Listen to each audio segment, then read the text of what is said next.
Yang kedua adalah melihat ke atas. Ya, melihat ke atas ini maksudnya ya, jadi cara lain supaya mampu bersabar itu dengan melihat kepada mereka yang mendapatkan ujian di atas kita. Sehingga dengan demikian akan terasa ringan ujian yang sedang dihadapi ya. Kalau Anda sakit, maka kunjungilah mereka yang diuji dengan sakit yang lebih parah dari Anda. Kalau Anda miskin, maka kunjungilah orang yang keadaannya lebih miskin daripada Anda. Itu akan bersyukur. Ya. Jadi makanya salah satu bentuk ujian itu adalah diantaranya adalah melihat supaya kuat dari ujian ya. Itu adalah melihat kepada orang-orang yang lebih berat. Nabi menyuruh kalau di antara sahabatnya itu diuji dengan suatu, suruh lihat ujian yang menimpa Nabi. Ya. Nabi itu kalau panas, demam, itu 2 kali lipat daripada panasnya orang lain ya. Dan ujian yang menimpa Nabi itu selalu lebih berat ya. Sebutkan dari Khabbab bin Al-Arat radhiyallahu an, dia berkata, kami mengadu kepada Rasulullah SAW perihal ujian yang kami hadapi dari orang-orang kafir ya. Ketika itu beliau sedang berbantalkan sorbannya di bawah lindungan Ka'bah. Kemudian kami bertanya, apakah engkau tidak memintakan pertolongan untuk kami? Apakah engkau tidak mendoakan kebaikan untuk kami? Kemudian Rasulullah SAW bersabda, sungguh telah terjadi pada orang-orang sebelum kalian ada yang disisir dengan sisir dari besi sehingga terkelupas daging dari tulang-tulangnya. Akan tetapi itu tidak memalingkannya dari agamanya. Dan ada pula yang diletakkan di atas kepalanya gergaji sampai terbelah 2. Namun itu tidak memalingkan dari agamanya. Hadis riwayat Bukhari, Ahmad, dan Abu Dawud ya.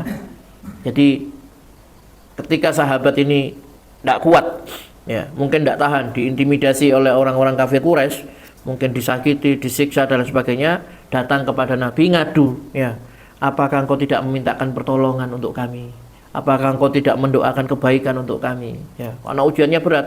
Lalu Nabi kemudian menyuruh dia ini ya, maksudnya membandingkan dengan ujian-ujian orang-orang yang sebelumnya. Sungguh telah terjadi orang-orang sebelum kalian itu yang disisir dengan sisir dari besi sehingga terpisah, terkelupas daging dari tulangnya, tapi itu tidak memalingkan dia dari agamanya. Ada yang diletakkan gergaji di atas kepalanya sampai dia ini terbelah 2, tapi juga tidak memalingkan agamanya. Lebih berat mana coba? Hanya diolok-olok, dihina, pokoknya lihat kepada yang lebih atas ujiannya ya. Begitu. Maka hal tersebut membuat hati sahabat itu menjadi tenang ya, dan sabar terhadap ujian yang mereka terima ya, berupa gangguan-gangguan dari orang kafir, diolok-olok, diejek dan lain sebagainya ya. Karena mereka membandingkan ujian kecil yang mereka terima dengan ujian dahsyat yang diterima orang lain, orang-orang terdahulu ya. Begitu. Ya, kalau kita misalkan diuji ya dengan misalkan ya sakit ya, lihat tetangga kita itu ada yang tidak bisa bergerak sama sekali misalkan begitu ya. Yang tidak bisa bergerak sama sekali, lihat tetangga sebelahnya sudah berangkat lebih dulu misalkan seperti itu ya. Jadi selalu melihat yang lebih atas kalau lihat ujian itu ya, yang lebih dahsyat ya. Kemudian yang paling penting juga adalah mengingat besarnya keutamaan orang yang sabar. Mengingat besarnya keutamaan orang yang sabar ya. Jadi pahalanya sangat besar sekali ya.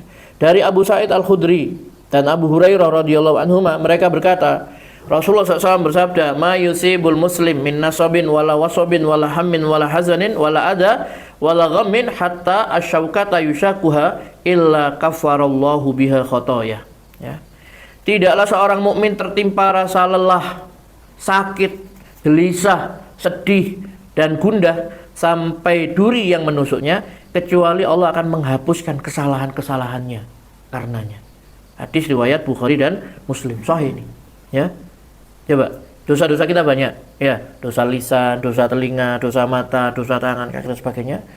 Dan itu tidak bisa digugurkan kecuali dengan sabarnya kita menerima ujian Allah.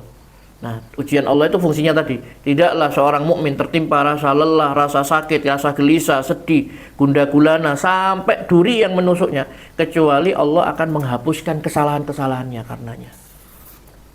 Jadi salah satu cara menghilangkan atau menghapus musibah itu Allah berikan, menghapus dosa itu Allah berikan musibah kepada hambanya. Tinggal hamba itu ya bersabar ya. Kalau tidak sabar ya malah sudah kena musibah tidak dapat pahala ya, begitu.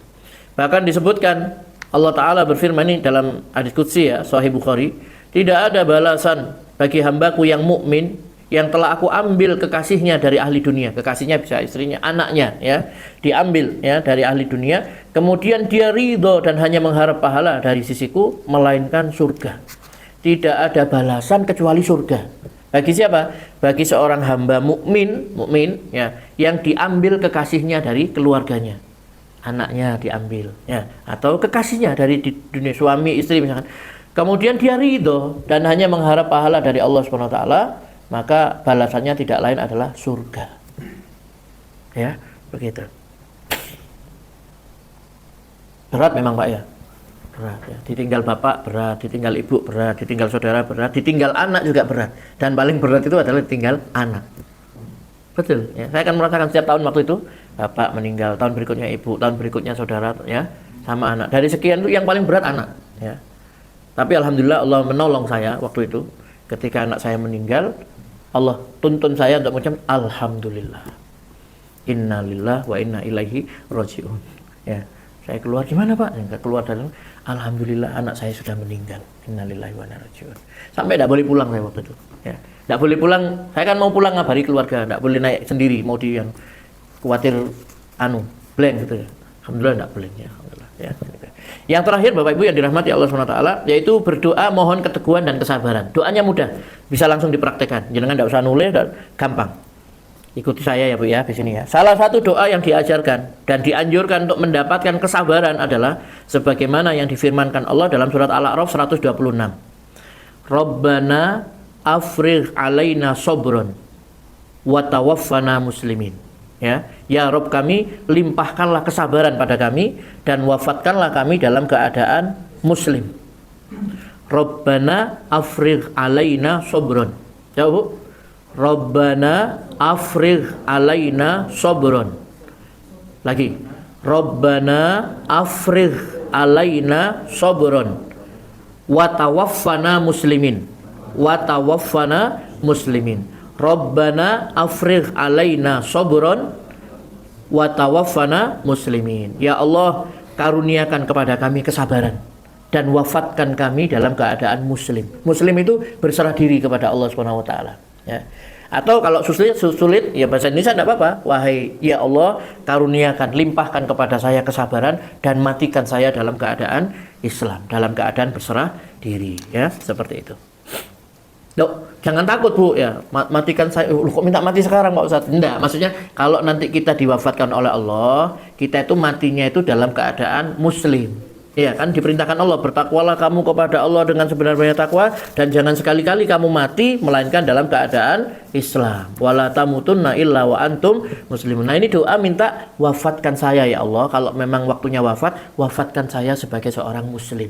Jangan kamu mati kecuali dalam keadaan Islam. Sekali lagi Bu ya, kita tutup habis ini. Lain enggak apal, enggak tak tutup terus ini nanti ya. Rabbana afrigh alaina sobron. Rabbana afrigh alaina sobron wa tawaffana muslimin. Ya, gampang ya. Rabbana afrigh alaina sobron wa tawaffana muslimin. Ya Rabb kami, limpahkanlah kesabaran pada kami dan wafatkan kami dalam keadaan berserah diri atau muslim, ya. Nanti dilihat dalam surat Al-A'raf 126. Baik, Bapak Ibu yang dirahmati Allah Subhanahu wa taala, selanjutnya monggo barangkali ada yang mau ditanyakan atau disampaikan. Materinya sampai sini aja. Ada? Oh, ini sabar ya Bu ya. Oke. Sabar dengan berdoa, minta disabarkan sama Allah ya. Ya. Kemudian kita melihat Latif itu salah satu Asmaul Husna, salah satu nama Allah Subhanahu wa taala ya. Jadi kalau menyebut nama Allah jangan hanya ya Latif saja, tapi sebutkan misalkan kita mau apa ya. Karena memang kita diperintah oleh Allah Subhanahu wa taala itu untuk berdoa dengan nama-namanya yang indah ya. Allah punya nama-nama yang indah ya, 99 nama Asmaul Husna itu ya. Kalau kita mau minta ampun misalkan kita punya salah, berbuat dosa, Allah punya nama Al-Ghaffar ya, yang Maha Pengampun. Nah, bisa kita berdoa ya Allah, ya Ghaffar, ighfirli, wahai Allah yang Maha Pengampun, ampunilah aku. Ya Razzaq, ya, nama Allah Subhanahu wa taala yang Maha memberi rezeki, irziqni, berilah aku rezeki. Ya. Ya Rahman, ya Rahim, irhamna, ya. Nah, tapi boleh juga kita menyebut ya Allah, ya Latif, berilah anak. Ya Latif itu artinya Allah Subhanahu wa taala yang Maha lembut kepada hamba-hambanya, ya. Kita minta supaya anak kita ini ya diberikan kelembutan hatinya, akhlaknya, hatinya lunak, lembut, tidak dituturi nurut, sebut ya Allah, ya Latif, ya. Berikan kepada anak saya ini hati yang lembut, ya. Atau jangan anaknya, kita sendiri minta hati yang lembut dulu, ya. Baru kemudian anaknya, ya. Boleh, enggak apa-apa, Bu. Berdoa dengan nama-nama Allah Subhanahu wa taala, ya. Ya Rahman, ya Rahim, ya Razzaq, ya Ghafur dan sebagainya boleh. Ya, seperti itu. Tapi kalau bisa nyambung ya, Bu, ya. Nyambung. Kalau misalnya kita minta rezeki ya sebut nama Allah yang Maha memberi rezeki. Kalau kita mau minta ampun kepada Allah ya sebut nama Allah yang Maha Pengampun, begitu ya, Bu, ya. Walaupun boleh saja dengan nama Allah kita minta, tidak tahu artinya, kita sebut nama Allah, berdoa dengan nama Allah, kita minta apa tidak apa-apa, ya. Tapi lebih bagus cocok gitu, ya. Kita minta dikasihi, disayangi Allah, sebut nama Allah Maha Pengasih, Maha ya Rahman, ya Rahim, ya irhamna, kasihanilah kami, begitu ya. Begitu. Kalau kita ketakutan diancam orang misalkan, ya, Allah itu kan punya nama apa?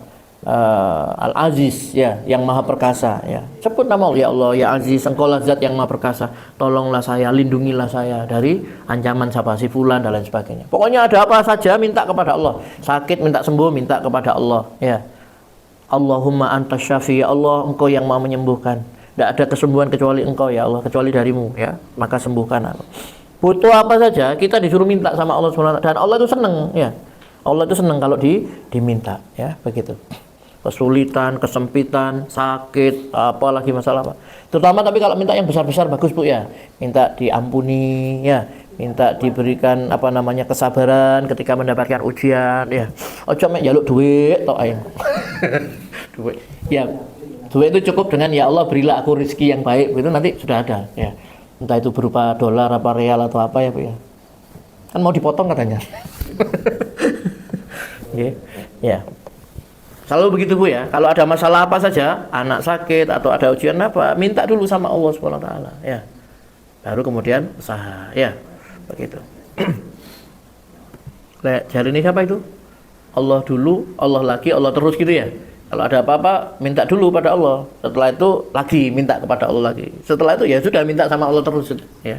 Sambil berusaha, ya. Begitu. Bapak-bapak ada? Enggak ada, nggih? Cukup nggih, Mas Bayu? Kita cukupkan.